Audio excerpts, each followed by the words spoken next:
Horsethief is our trail 29er bike. 120 mils of travel, and it's designed for rough terrain, rugged, all-day trips. Being up in the mountains, getting out in the backcountry, getting lost on your bike. The Horsethief was really my first chance to design a 29er that I wanted to ride. Before I worked at Salsa, I really didn't have a lot of experience with 29ers really at all. Went to college out in Montana, so I was doing a lot of riding up in the mountains and stuff. And so a lot of my riding experience was based around that 120 millimeter travel 26-inch bike. And when we did the Spearfish, that was a completely different style of bike, more racy, cross-country oriented. And then we talked about, well, what's next? And it was basically the concept of the Horsethief, which was a trail 29er bike with more travel. The Horsethief, I really wanted to try to bring out some more of that aggressiveness and that stability at speed and the ability to eat up rough terrain. When we actually got the first Horsethief frames and we started riding them, the bike was more aggressive and more capable than I thought it was going to be on paper.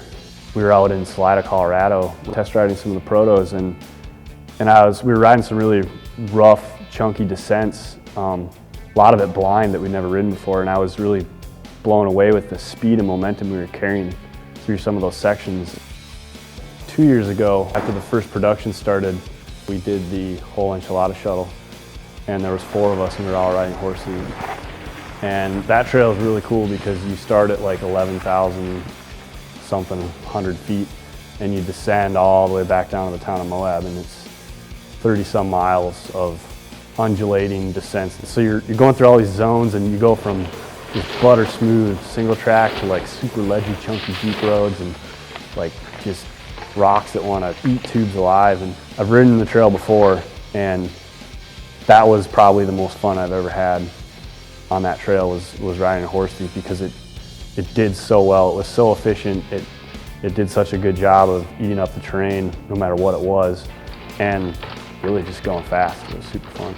The Horsethief's a cool bike in the fact that you can, like I just did, rode in Bootleg Canyon one weekend, and then a couple days later I was riding in the Black Hills of South Dakota, and then a week after that I was up on the North Shore of Duluth, and riding in all those different areas and those different climates, different type of environments on the same bike. The mountain bike that you can ride cross country to trail with, and a lot of that is just your everyday mountain biking, and that's people that like to ride at their local trailheads, a lot of times with their friends, or take trips out, to different areas in the country and go hit up new trail systems. The fact that it's such a versatile bike, it's like it would be the one bike I would grab to go on a road trip anywhere.